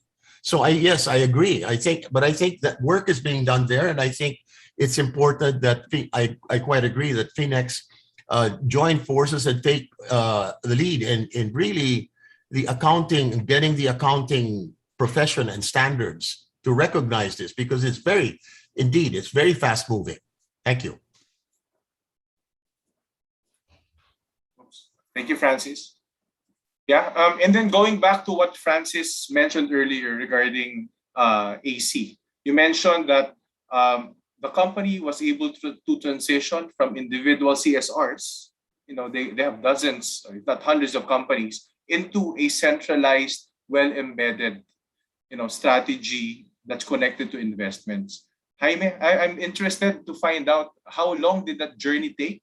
I know it must have been challenging given the sheer size of Ayala, of the organization, and what were some of the challenges you likewise faced? This is Mike, to get your question correct, this is the challenge of moving towards a purpose-driven type of organization. It's been, and I don't want to go on for too long, but it's really been actually a very long journey of transformation. And I think some of you may have heard me say this before. When I came back from business school back in '87 and came back to the Philippines, I did start work in '81, then left for business school, came back in '87. And I remember reflecting on many of the lessons that I picked up at business school, wonderful tools, wonderful way of addressing, like I said, competitive issues and balance sheet issues, financial issues. But then there was a side of me that said, there's kind of 20 to 30% of these answers that are not addressing the situation I wake up to in the Philippines. And I felt at the time, and I might have been wrong, but it was just my feeling, that the business sector and private capital was increasingly losing trust with the public in general. You could be very successful, but if you weren't doing something that addressed pain points, you were saying, well, here is a group, yeah, they're very successful, but what is it doing for us, for me, for the country? And that disconnect between the drivers, I guess, of the private sector and the needs of society were moving away. So in the end, I said to myself, well, how can I begin to address this? And it's something Francis touched on. I said, well, maybe I can spend a little more time in the nonprofit sector. And I did. I joined associations and I joined nonprofit groups. I met a whole range of people I'd never known before, who also taught me how to think a little bit differently about addressing business issues. And I started together with some like-minded CEOs, initiatives of putting computers in every classroom. I'm going back to Asian history. But essentially, my attitude started to be, how can we begin to address these pain points first separately? So foundation-related, philanthropic-related. Then it started to come together. Francis made reference, corporate social responsibility. How can we begin to integrate it?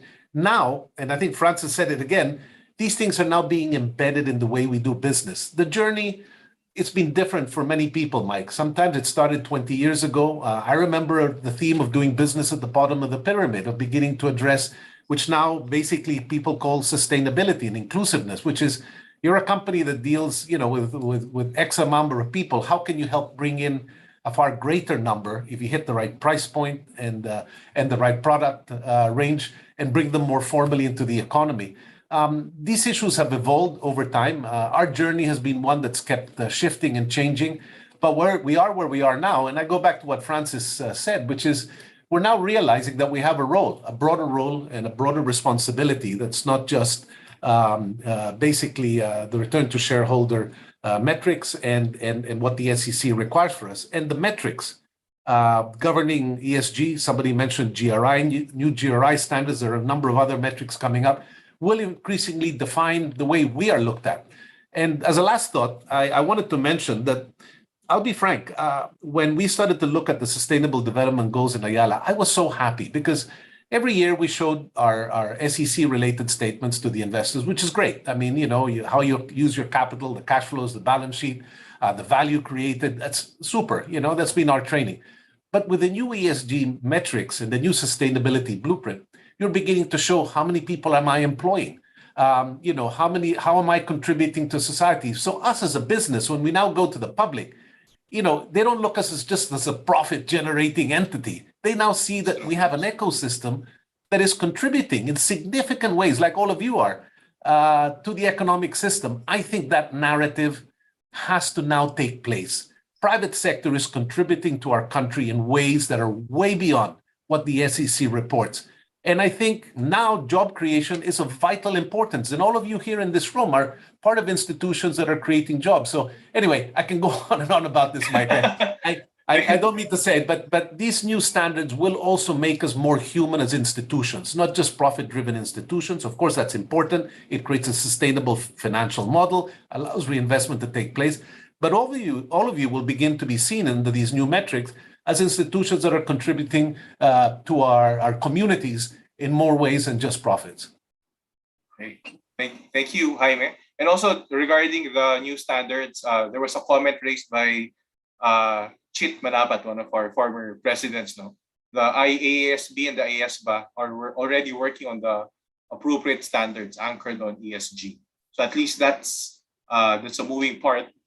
And then another comment in our Q&A would be, just pointing out that we should not necessarily be interchanging, right? Inclusive capitalism as opposed to ESG. There are some overlaps, definitely, but that comment is well taken.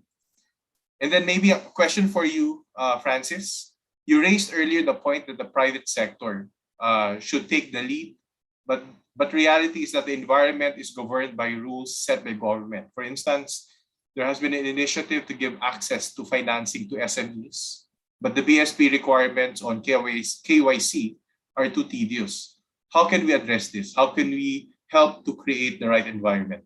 From former President Marivic Espana. Yes, Marivic is a good friend, and indeed, no. Well, my thought is really that perhaps it is very easy to see how enveloping the public sector and government can be. But it also is, for example, if you take a bold initiative that is substantive, a quantum leap, for example, and you get me into a little hobby horse. I speak of the 10 as leads, the largest conglomerates in the country. The reason I say that is that we are benefiting pre-COVID and even still today in confluence of several things. Number one, the global yield curve for financial assets has been at historically low levels. Number two, the fact that the Philippines was investment grade or has been investment grade, and therefore its lead enterprises are investment grade, allows them to access capital at very favorable terms. By the same token, you also have a real shortage of quality assets in the international market. So the buy side is really looking for opportunity to invest sensibly. If we make the assumption that our conglomerates have the best pool, have some of the, not the best, some of the best talent that is available, entrepreneurial, technical applications, value chain, logistics, etc. And they do this as a matter of course. They do their capital budgeting exercises. in their domains. The only thing we're really saying to them, can we coordinate this and make sure that the metrics that we were all talking about, the ESG metrics, that these comply to this? But if we announce that as a pool of private sector, there's no way that public sector, in my opinion, can argue against motherhood. If you raise the capital from international markets, you don't deal with the fiscal side of things, but you tell them, and quite frankly, I explored this with both multilateral and bilateral institutions. The hypothesis I made was that what if the top 10 conglomerates were to commit 30% of their after-tax income? And you would, since liquidity is an issue, if they would be prepared to issue notes, 10-year notes, zero coupon notes at a decent yield, are you prepared to underwrite? And they said almost entirely, absolutely. And I'm not talking to you of nickels and dimes. I'm talking to you of billions of dollars. Now, if that kind of an initiative, if you take that, you can say that there's regulatory strictures, etc., but I cannot for the life of me imagine how that would not be welcome. Anyway, that's one thought. Thank you, Francis. Mike or Lito, anything to add on your current discussion? Go ahead. Well, again, for me, I think just stressing on the point of inclusive capitalism and as opposed to ESG, I think ESG should be under inclusive capitalism, and it forms part of the entire inclusive capitalism.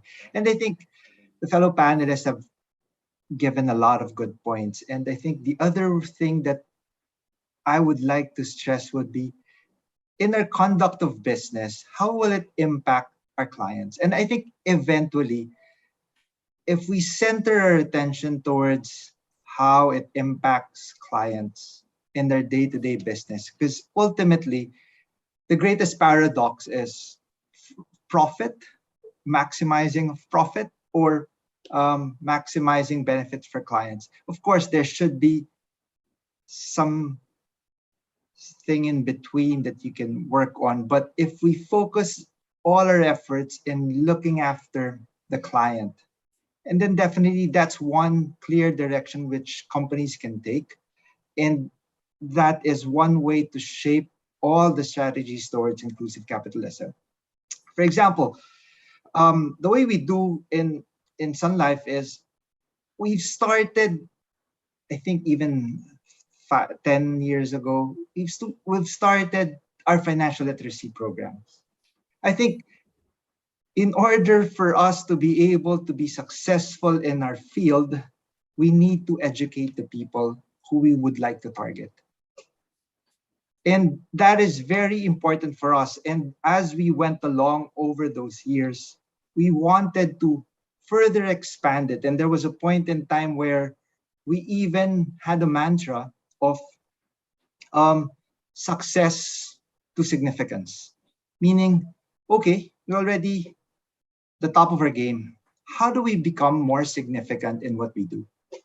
So we've exerted a lot of effort in being able to further expand our offerings to cater to the broader market and to be more inclusive because, for example, insurance and asset management products sometimes only cater to a certain segment of society, which sometimes you may question that it's really not the true essence of what is your purpose as a company. So these are some of the thoughts that I have to add on as we discuss this inclusive capitalism. Thank you, Mike. And I think that makes perfect sense. I mean, right? So trying to expand your suite of services and products to cater more to the other shareholders or stakeholders, I mean, that actually need it, that makes perfect sense to me. Any comments to add? Mike, if Yes, I could Jaime. add one more comment, because I think I'm monitoring also the Q&A and people's comments, and one that is there, which is a fair comment, that it says some nice things about Ayala being head on ESG, but they're not clear, this individual, as to our own inclusive capitalism strategy. And so maybe let me expand on it, because actually it addresses the very first question you asked, Mike. We have Banco, and I think that example is mentioned, which is, BPI never had a microfinance goal. And we developed Banco as a way of addressing a whole market that we never used to touch. And that bank has been growing by leaps and bounds with a whole different model to what BPI has been. And I think Lito also mentioned that they're trying to address that market in their own way. But beyond that, there are many, many products that have transformed Ayala that had nothing to do with the Ayala of 20 years ago. You take a product like GCash from our telecom unit. We're dealing in, 50 pesos, 60 pesos, 70 pesos, people being able to transfer funds in a low-cost way, using a mechanism that hopefully makes it easy for the consumer. Ayala Land, when I joined Ayala Land, we had 5 products. One product, Ayala Land Premier. That was it, it was you bought in Alabang or Makati. We now have 5 product ranges. And at the very bottom, we basically do socialized housing as well. And actually, that is the biggest component, I guess, of our portfolio, right now. And the list goes on. In Manila Water, we started to build barangays by the barangay in some of the low-income areas, not to the individual, because there was just no way to build the individual. We changed our business models to begin addressing the needs of individuals at different price points. And the list goes on across our group. We started to change our models to start empowering and engaging communities and customers that traditionally, if you looked at the Ayala of 20 to 30 years ago, we never did. I like to think we're far more inclusive now than we've ever been, and it will continue. Just the other day, I started an initiative to bring together, I realized at a gathering that we had many SMEs that were part of our group. And then I said, we've never connected with them. I mean, they are part of our ecosystem. So we convened them and under the what I call the Ayala Enterprise Circle.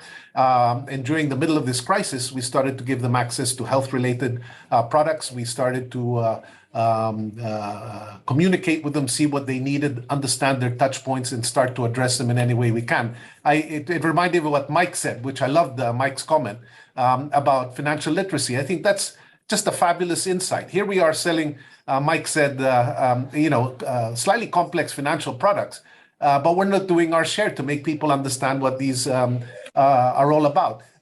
In the Ayala Enterprise Circle, we also did a little bit of that, Mike. We tried to create a mechanism for people to learn about new things as a way of also educating them. And of course, modern technology is allowing these broader communications to take place with our ecosystems. So to that individual, we're far from perfect. Certainly, we're a long way from where we should be. But it's gone well beyond Banco at this stage. And it's really a philosophy that's driving our group that in all our companies, we have to reach out and create products and services that are relevant to the vast majority of Filipinos and not just to the ones at the top of the pyramid. Mike. Thank you, Jaime. Mike, go ahead, Lito. Just to add to what Jas has said, in fact, it's also noteworthy that banks like, of course, BPI and the rest of the other banks in the Philippines have really gone into financial inclusion, right? Because for over 2 decades now, financial inclusion as a phrase was not really a known concept, right? Because they thought all along that financial inclusion was about charity, but financial inclusion is about sustainability, right?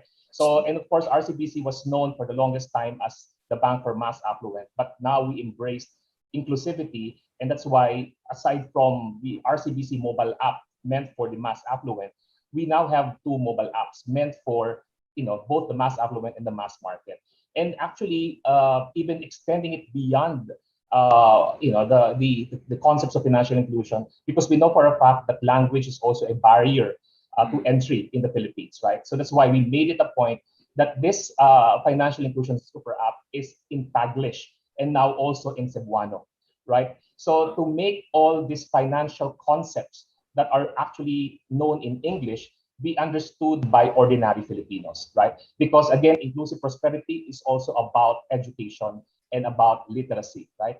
Financial education and digital literacy. And that is why I think what is also critical in all of these things happening around us now is, now that we've seen the exponential growth of digital transactions, because, if there is something that we could be thankful for COVID, because the exponential, consumer adoption of going digital, right? Because of restricted mobility. So I think that is why that's why I think in the question posed by Maribik, for example, on why that all of these rules are set by government. I think we also have to recognize the efforts of our regulators, specifically the BSP, the SEC, the Insurance Commission. In fact, they've been quite bold and aggressive in terms of having to advance and promote the very concepts or ideals of ESG, and of course, the Sustainable Development Goals of United Nations. So I think the good symbiosis of government, private sector, and of course the public, the community that we serve, would be at the core of all of the things that we are doing right now. I agree. Thank you, Lito. And then I have a quick question for Francis. So, being a former president of AIM, I'm likewise an AIM educated person. And going back to the concepts you mentioned earlier, there has to be a better balance between short-term shareholder value maximization, shareholder, versus long-term stakeholder value maximization. How has that evolved based on how you're seeing it from the boards that you're present in? Well, I think it is beginning to gain some traction. And by reason of, for example, and even the regulatory environment, not just locally, but in the region. As you know, there is the ASEAN Corporate Governance Scorecard, for example. And that seems to have begun to take root. And the object of the exercise is to compare companies in the Philippines with Thailand, with Indonesia, etc., using similar metrics. Now, I do think that the whole idea there is really stakeholder focused in many, many respects, without ignoring the primacy and the importance of the shareholder. But that's really the direction where this is really going.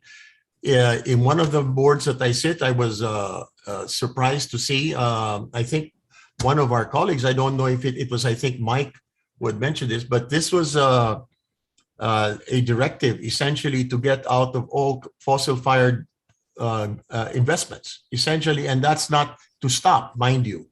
It is to go out of, to in effect divest, much like the Norwegian Sovereign Wealth Fund. When you think about it, its money came out of the North Sea oil, and yet they were the first to announce that they were going to eliminate all of their investments from Exxon and all of these Shell and all of these guys, and they did.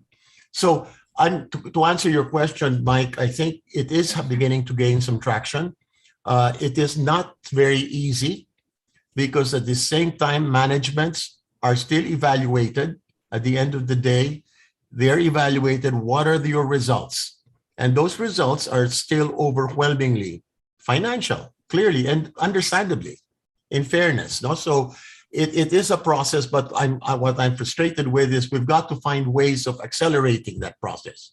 And I don't necessarily have the answers, but I do think that that is something that we have to think about.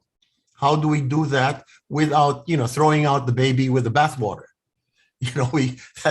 Which is of course the other part of the equation. But thank you for the question. All right, thank you, Francis. We're down to our last 5 minutes now.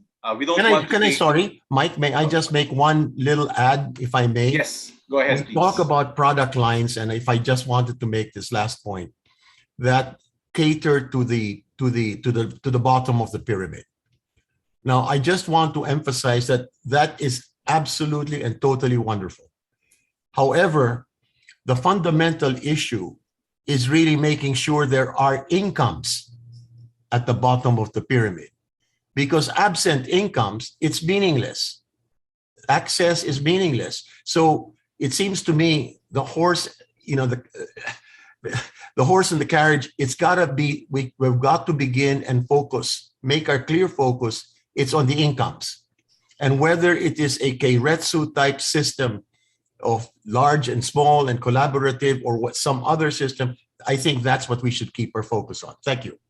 Okay, thank you.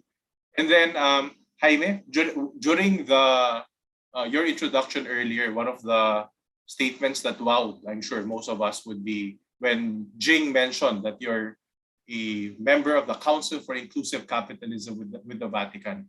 Honestly, 2 months ago, I haven't heard about this council, right? But it is relatively new, November 2020. Maybe you can describe it to us further. I'm sure there are people that are curious, but I do understand you've described it a little bit earlier. I mean, care to add any more?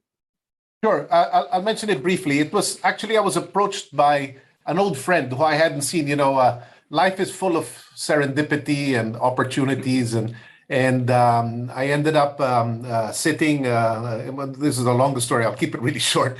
I was sitting at the Aspen Institute. I was invited to a conference, all expenses paid, and I went because it's a great forum for ideas. And I was invited to a table, and on that table was a member of the board of The Economist magazine.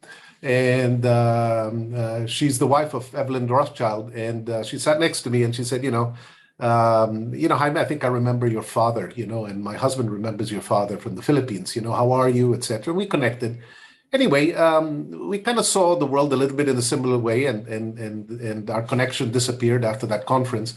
And maybe about a year later, she was the one that reached out and said, look, I've got a new initiative that I think is badly needed, and I think that there is room for a new sense of inclusive capitalism, which is being led partly by the church. At first, I ended up having a long chat with her about it, and I said, sometimes I get the feeling that church principles and capitalism are a little bit at odds. If you go back to the history of the church, and again, I don't mean to sound like a professor here, but the whole concept of lending was not accepted by the Catholic Church in the Middle Ages, and there are many other aspects that have led to the modern economy that are not aligned.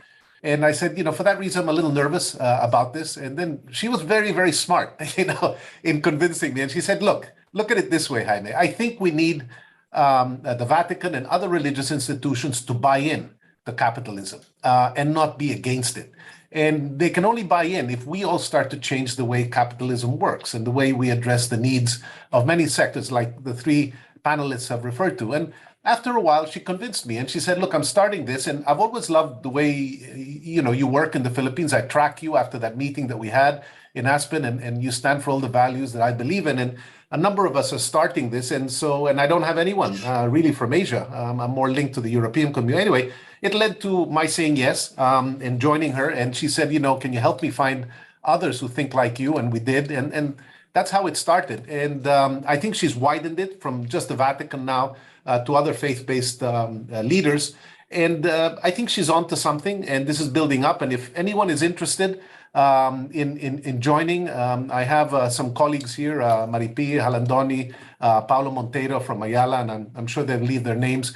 We're happy to give you more information about it, but really, they're really looking, it's not a painful process. They just want to know if you're an institution that are interested in empowering people, number two, protecting the planet in some way, number three, fostering inclusive prosperity, and finally, your principles of governance are globally aligned, then they would be interested in having you part of the dialogue and part of the institution. And so I told them I'd help spread the word a little bit in the Philippines, and there's some great people in the steering committee, very world-class companies, and in our own energy group joined it, and they've aligned with a number of energy companies globally, including BP and some fossil-based institutions that are trying to transform and change. So it's kind of a spirit of commonality. And I think in the end, I was very happy, even though I was a skeptic at the beginning, to see the Vatican involved, because I believe there has been a tension between capitalism and the church in the past. And if this brings us closer together, because capitalism is changing and the church is also viewing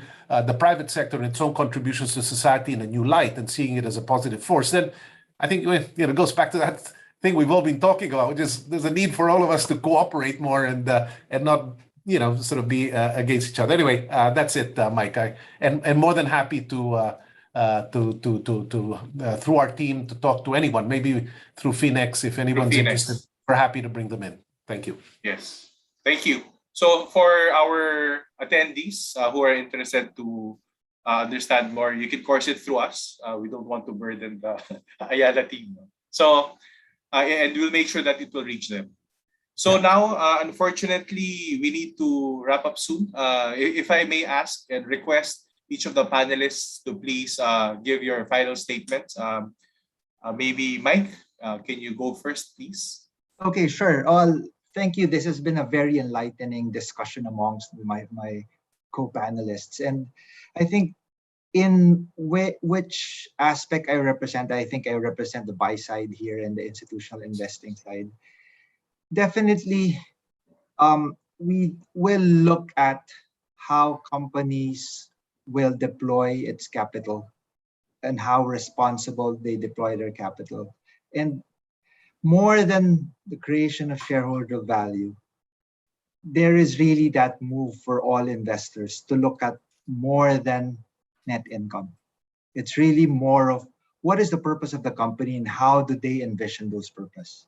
And that goes sadly in a score now, but we will definitely try to be envisioning that to be more robust and more inclusive in how we look at overall investing. And definitely there's really more importance to that moving forward. So clearly the move for inclusive capitalism is here to stay. So hopefully everybody would join that bandwagon to really embody that principle for us investors to be able to handle it better in terms of how we look at each of the companies, not only through how you generate income to our shareholder value, but also the purpose for the company.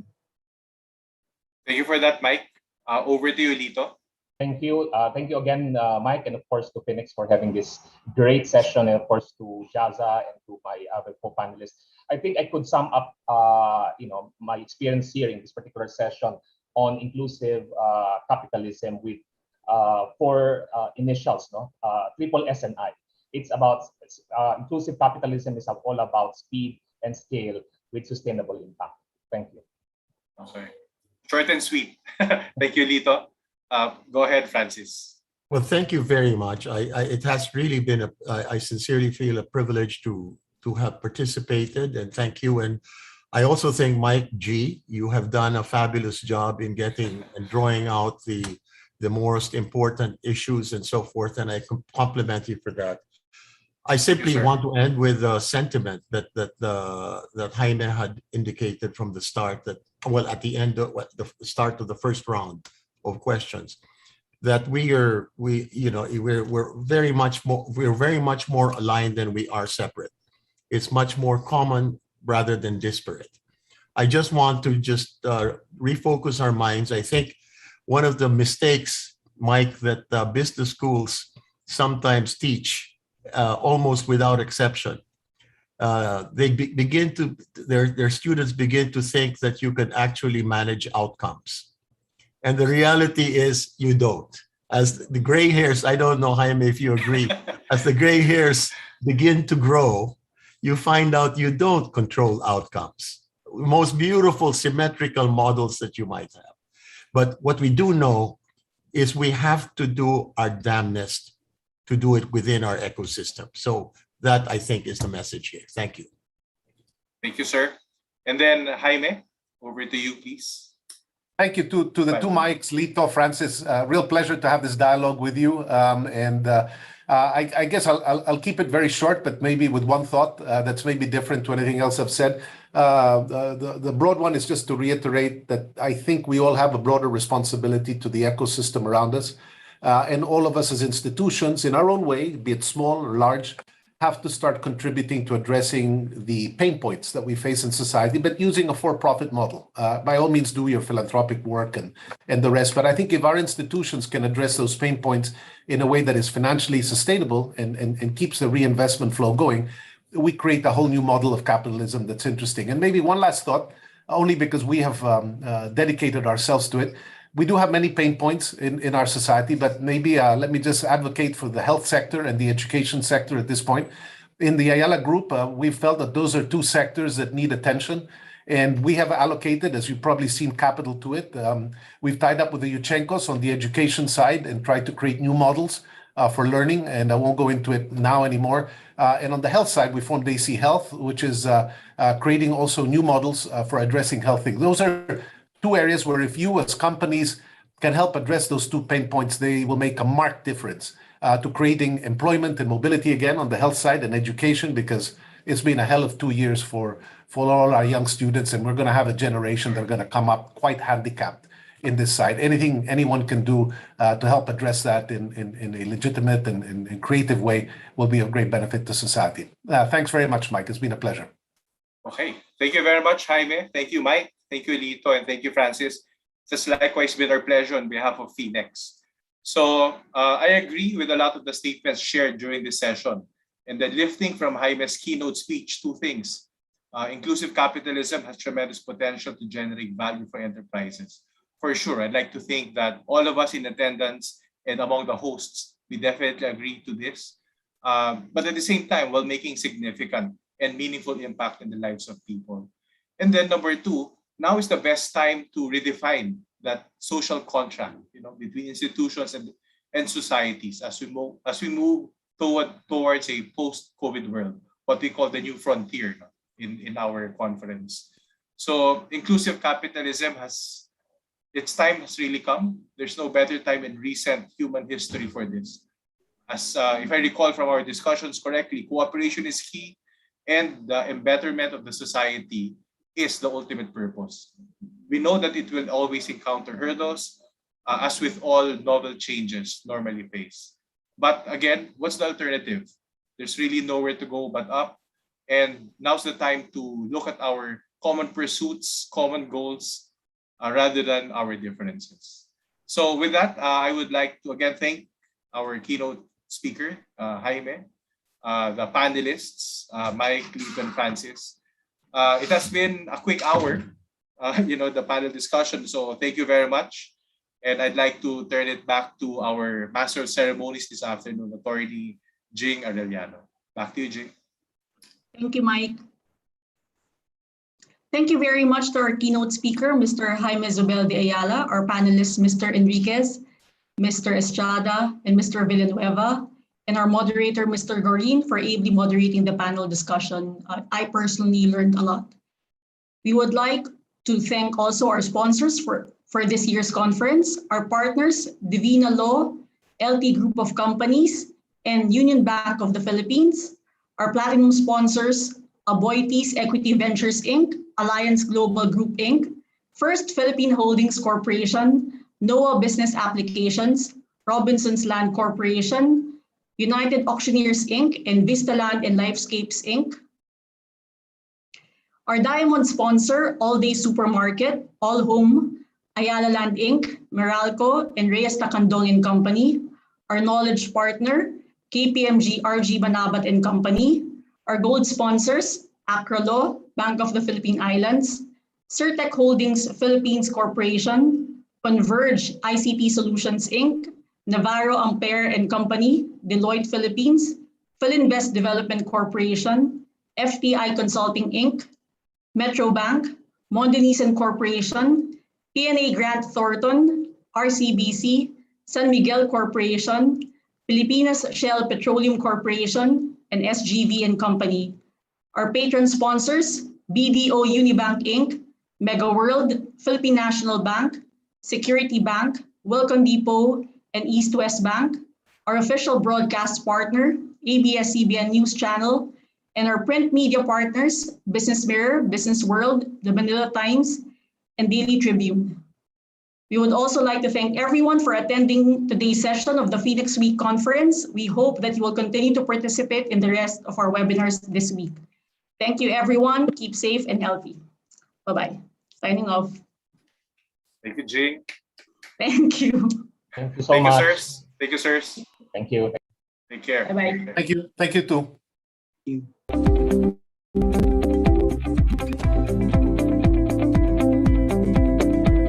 Thank you, Mike.